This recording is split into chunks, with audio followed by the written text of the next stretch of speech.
students, due to some technical problem I was not able to continue. So again I'm continuing in this video. So already I have mentioned you about Copernicus theory. Now I want to mention you about Galileo's role. See, Galileo was a famous scientist and astronomer during this Renaissance period, and he has supported Copernicus theory.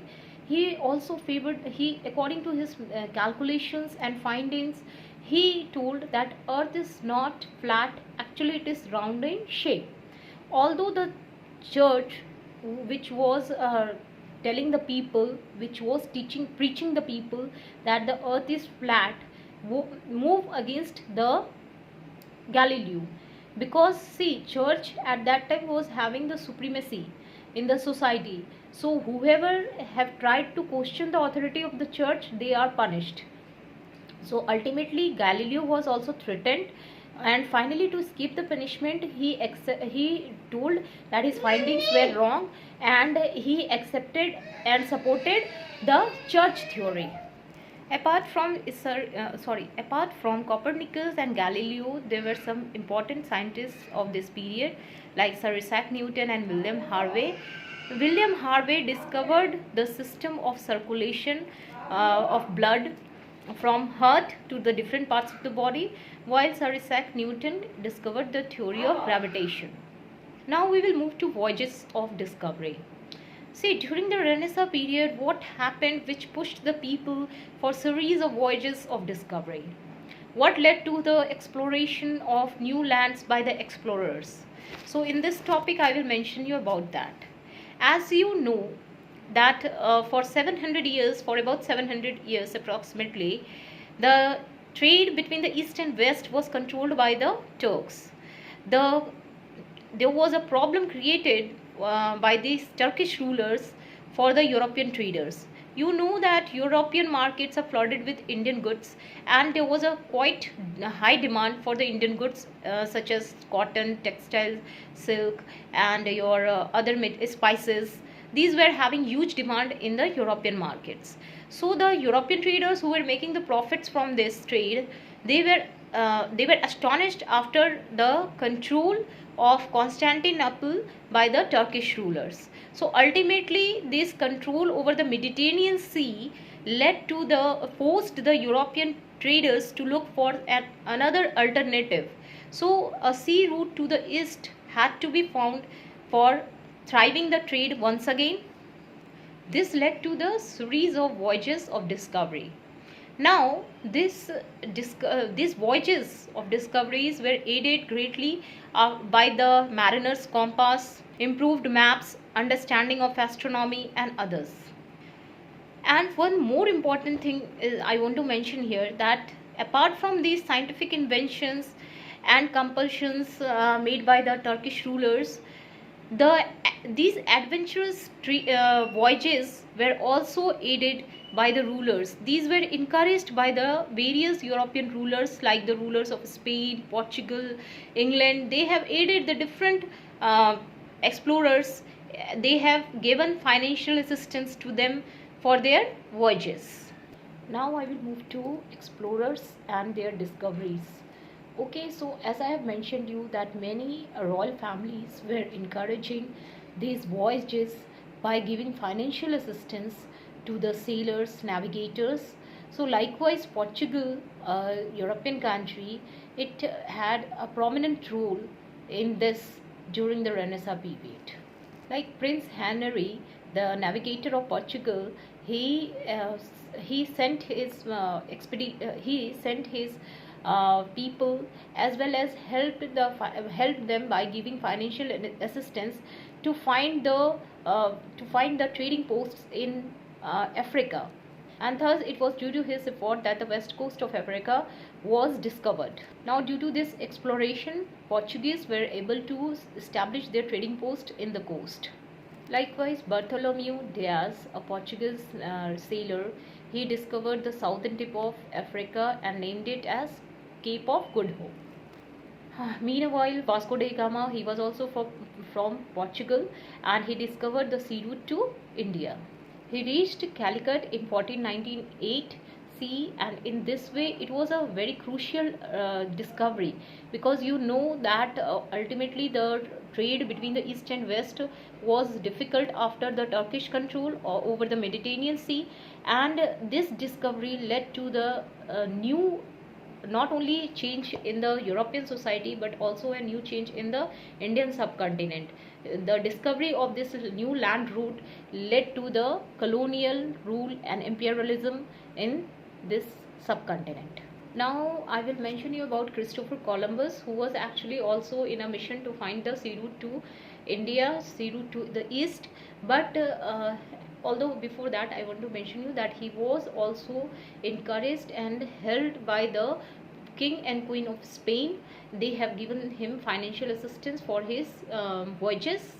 And you will see that Christopher Columbus, although he was on a mission to find the sea route to the east, but he actually discovered many new islands in the Caribbean Sea, as well as he discovered a very prosperous continent which later came to be known as America.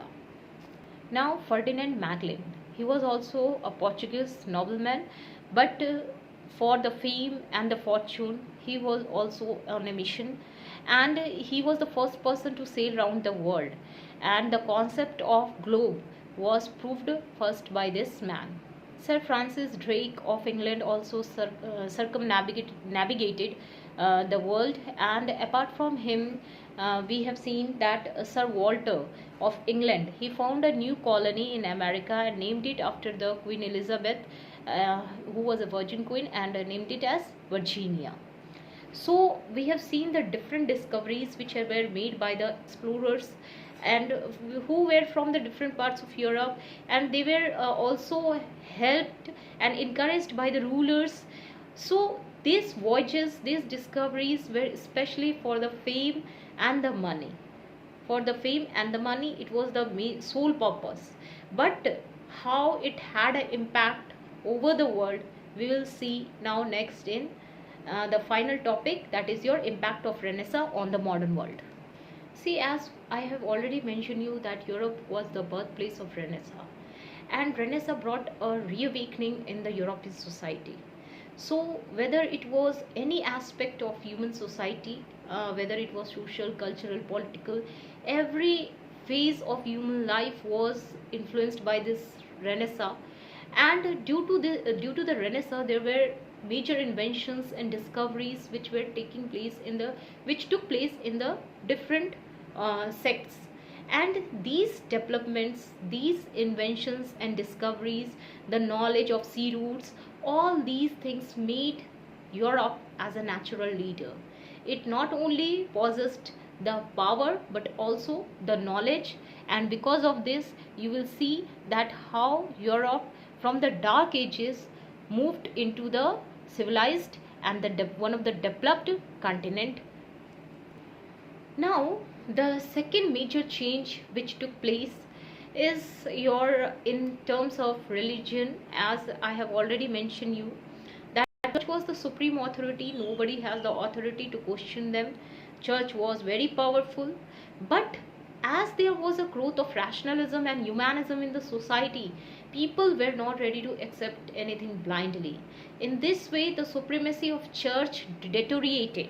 Now the church was questioned for misusing its power, and in this way we will see, and in this way there is a wide change. Now there was a reformation which led in Europe for bringing a change in the church system, and this reformation movement led to the bifurcation of Christian religion into two sects, that is your Catholic and the Protestant. So this was the second major change which was brought by Renaissance during this period. Now next it is during the Renaissance period, the geographical explorations which were made by the explorers helped to shift the trade from Mediterranean to Atlantic. Now Portugal and England became more important centers of trade than your Italy and Turkey. Revolutionary economic changes were brought in Europe after the establishment of colonies in Africa, India, and other Asian countries. See, the increase in trade the scientific inventions, the establishment of colonies, all these helped to bring again a new revolutionary change, that is your industrial revolution. It is one of the turning point in the history of mankind, because it shifted the system of economy from agriculture to machines. As I have mentioned you that many of the European countries were establishing their colonies in various African and Asian countries. Ultimately, all this led to the movement of missionaries from Europe to the different parts. In this way, in India and other African countries, Christianity came as a new religion.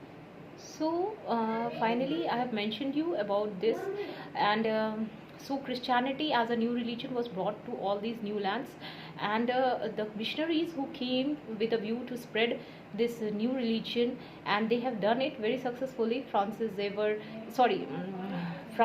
Xavier, and there were other also Christian missionaries who came to India and played prominent role in the spread of this new religion.